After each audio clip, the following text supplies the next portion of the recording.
Hi, I'm Amy Gibson with Wigscape, and here are some great tips for living a normal life with a wig on. What if you're in a convertible? There are plenty of times that I would always have a headband in my bag, or like one of those little hats that you roll up. And if you had a convertible, it was no big deal for me to put a headband on. The main thing was to keep the hair back, right?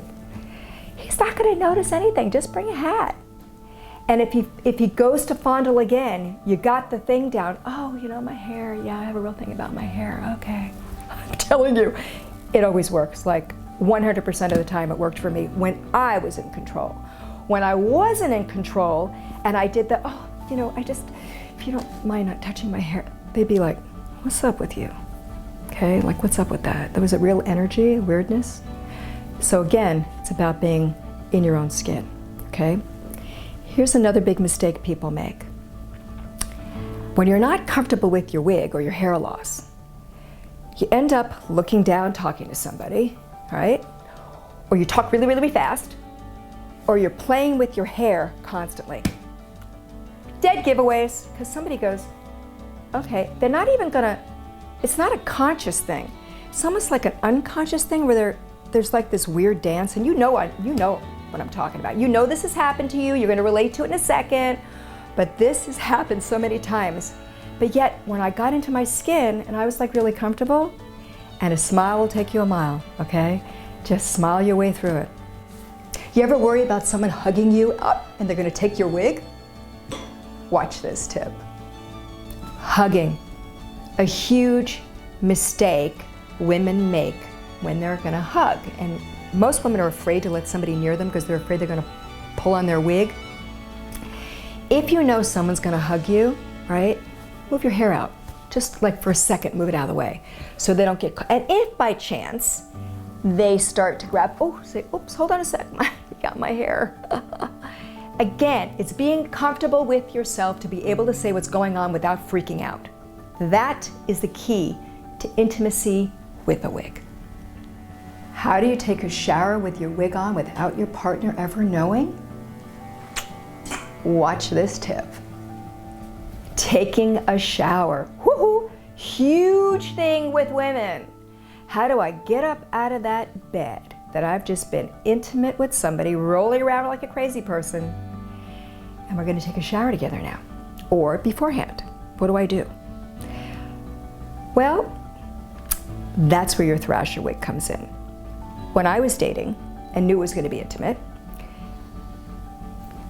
if we were out for the evening and I was in my human hair, I would excuse myself. I would have my wig and my wig tape already on there to go, right? I'd take my thrasher wig out, take the tape off, put it back on, easily roll my human hair back in my bag, always cover it with a scarf because I've had those things happen. We're like, oh, what's that in your bag? And then put your wig on. Well, by that time, say, oh, I love dim lights. Oh, they're not gonna notice the difference because you're gonna look exactly like you did. But then I would wake up in the morning, a little bit before him, I would put my human hair on before the lights came on because that's what he remembered most. The thrasher wig is a huge thing to have, but just remember, match the color, get it cut at the same time, match the style. It's the key to making that work. If you can find one at a good price, buy more than one because they don't last that long when you're like doing what we're talking about. If you're gonna go into a shower with somebody, here's the interesting thing with that. We're always worried about the hair going back and him seeing the edge of the wig.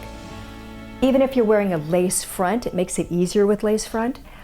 But what you wanna do is kind of keep your head out of it. So if you're gonna shower, you can shower this way, you know? And I always kind of would put my hair back just a little bit, just so it would hit this way, right? Or if you're gonna do it, go forward so it's hitting downward. But what you don't wanna do is go all the way back for the water to then push the bangs back. Again, that whole thing about, oh, my head is sensitive, or I had a perm or whatever, that's how you get out of everything until you're ready to tell them. So now you get out of the shower and you got this wet head, you have two choices. You can dry it with a towel, make sure your wig is adhered correctly. You can blow dry it, right? Just don't tug on it in front of him. You can very easily excuse yourself and say, I'm going to get myself ready. Take out your other wig from the bag. Bam, bam, bam. Thrasher's gone. New wig's there. Ah, perfect. Okay. You can scrub your head with a towel when it's wet. Don't trip on it. As long as it's adhered right, it's okay. Okay? And then quickly just take a wide tooth comb and comb through it. If you imagine yourself as a normal woman where this stuff really wasn't any interference at all, you would act the way you normally have to act. And again, it's about embracing this and allowing it to be part of you, that everything else will kind of fall into place, okay? So if you have an intimacy tip involving a wig and you want to share it, write me at hello@wigscape.com.